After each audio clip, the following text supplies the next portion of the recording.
Hello, saber junkies. How is everyone today on this fine Black Friday? Everybody doing all right? Everybody out there rushing around, running into people, running over people to get something that you really don't need? Well, here we are with something else you really don't need. But I'm going to show it anyway because that's the way it works. This is a hilt.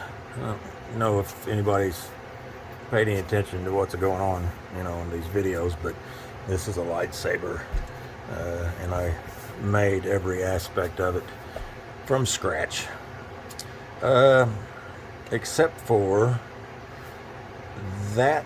No, I made that. No, I made that. Oh, the screws. I didn't make these. So, yeah. Anyway, this is a certain particular lightsaber that I don't know the name of. Somebody will. It's never really interested me to find out whose lightsaber this is, only if I can make it. That's the important thing. My customer says, please, can you make this? And I say, I don't know, but I'll try. And then here we are. So that is the important aspect. So remembering the name of this person that wielded this lightsaber, I've not reserved any space inside my hard drive for that. I can look it up, but my phone is right here. So I guess I'm not going to be able to look it up for you right now. Maybe I should have wrote it down, put a note of it up here so I would remember that, but I didn't think that far ahead. And we are in already like 2 minutes or something, and I've absolutely done nothing. So we're going to do this. This is a scratch build made by hand on manual equipment. And even that was milled and sanded and grinded, and yes, you have a nice little dome right there. It turned out really nice. This is installed with the CFX, and it's got an awesome sound to it.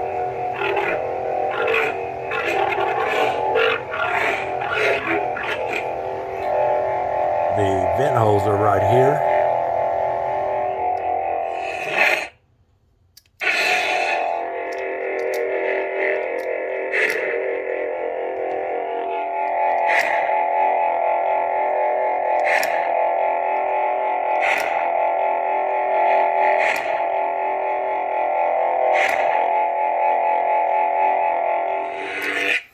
And yeah, it's got a crystal chamber. If I do any editing on this video, which is probably unlikely, I will show the picture of this hilt in the only image that is available that I know of, or that my customer knows of. But that's where this was taken from. And my customer wanted just a little bit different. And so this one is shorter than the original art would seem to be anyway, because I have not even measured it.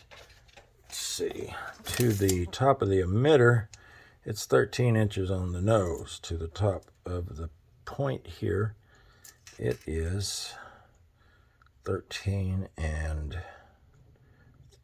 7/8, somewhere in there. So it still wound up being a little bit longer than wanted it to be, but there was some necessities in here for that. Let me turn the light back on. So let's get into this. This has a double shroud up here, which you can see has this. I milled this out, which was a pain. If I have the other one, this was the original go, and it actually didn't turn out too bad, except for when I tried to sand it on the lathe, it cut down the points, and so I had to start over, and that happens. And let's see, I also have 2 more of these shrouds right here, over here somewhere, but they did not turn out correctly, or did not line up with the switch holes correctly. There was some confusion on the switch sizes and things of that nature that had to be redone. This is V2 on this switch sizes. Almost this entire hilt is V2 because I had done weathering on the other version that is this hilt, but different. But yeah, this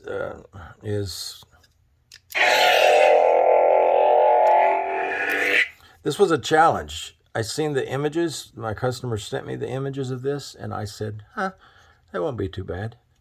Yeah, right. It took an extra week to do this than I thought it would.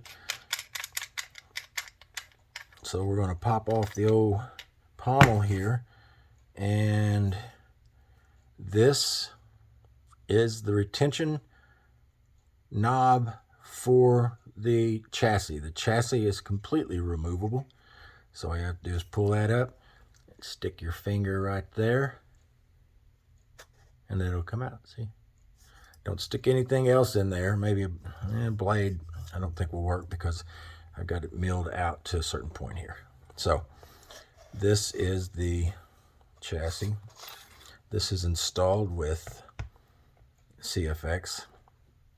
We have giant buttons here.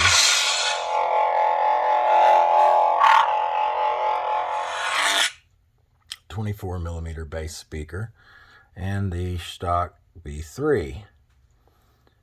And I made this crystal chamber. This is actual brass in here holding the crystal. The ribs here are 3D printed and painted. Something new that I may have done once, but this entire chassis, I'm curious now. Let's see. 10¼ inch. Yeah, this had to be printed in the horizontal. So that is something that makes it extremely strong, extremely durable. As you can see, I am bending it, and it will not break. I actually did break this part of it when I was showing the customer how strong it is. And I was hitting this with my fist down like that, and actually broke that little skinny piece for the speaker there. So yeah, this is freaking strong. I'm actually thinking about just starting to print everything in horizontal. It takes a lot more work because you have to sand all of this down smooth. Where the struts and supports are, it's just an extreme pain, okay? But as strong as this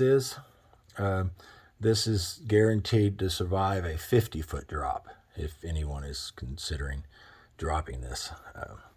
50 foot, not 51, just 50. So we have a window here. Why is there a window, you say? Well, that's a good question. The intent was for this OLED screen, which I did install. I had it in there, and it looked fantastic. And then the battery would not sit down. So that's what happened there, unfortunately. The OLED could have been placed possibly under the board. This is the 4th chassis that was printed for this build. It took quite a few attempts to get it just right, and that is the way it goes.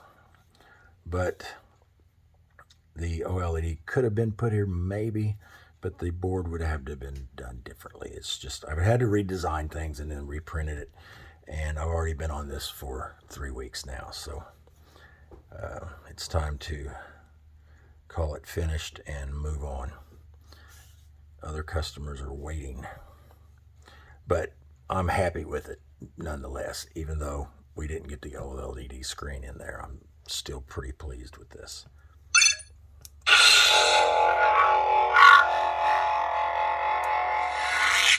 So this has a slot right here.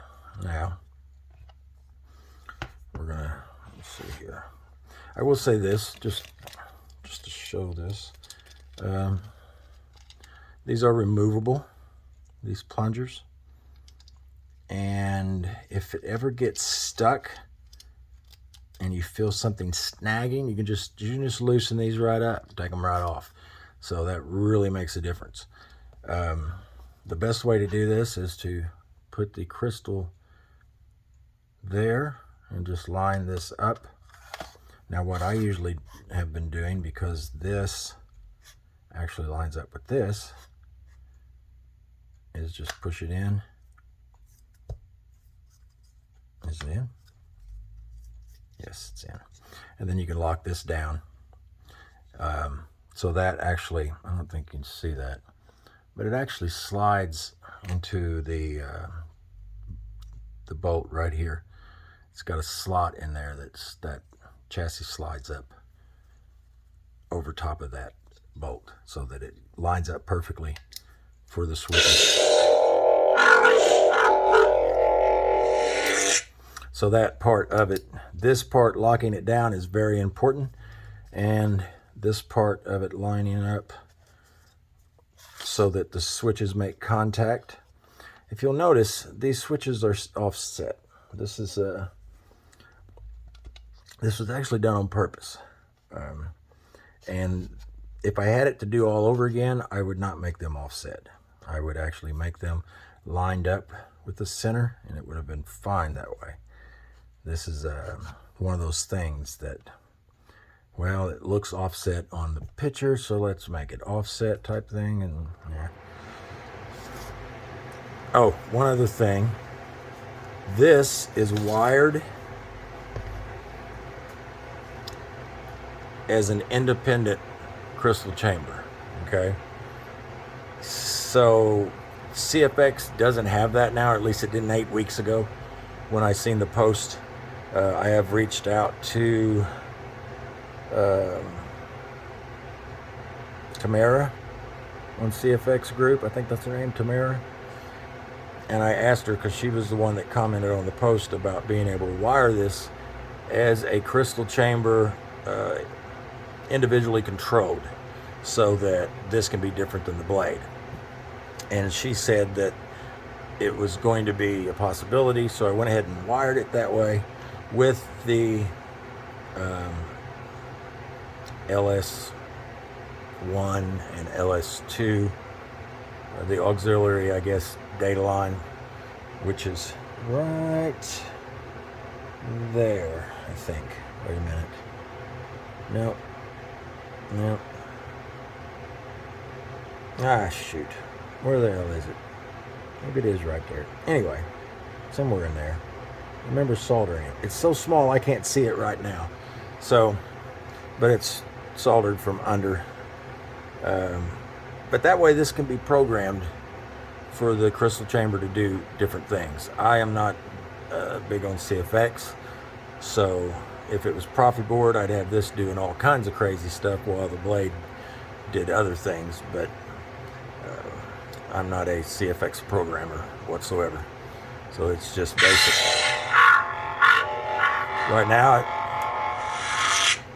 it's going to mimic the blade, but I guess they're coming up with a way to have it where it's addressable separately, and that will be pretty cool for those that enjoy CFX.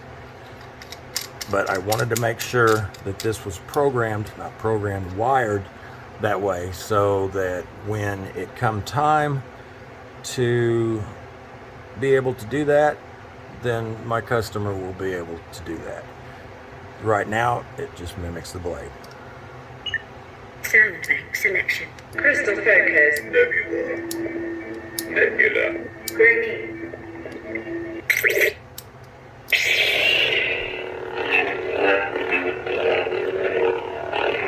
And it really did wind up sounding pretty good. I've added all of this is added on the opposite side of the photo. So we've got the cover tech here, and then we got the crystal chamber reveal, which the photo looks like that.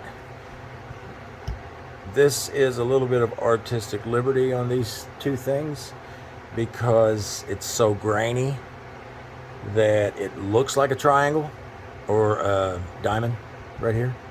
These look kind of diamondy shaped, but it also looks like 80 graphics.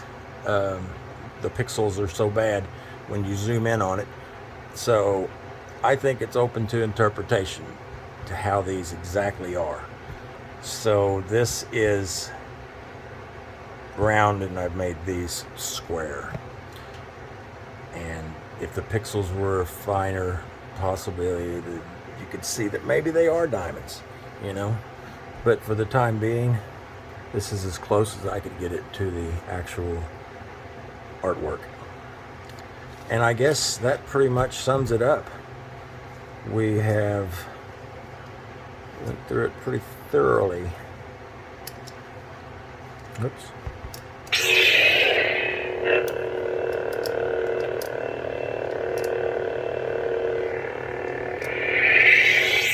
So yeah, I'd love to know what you guys think in the comments if you made it this far on the video without throwing your phone. Yeah, let me know. And I'll talk to you later. Have a good evening.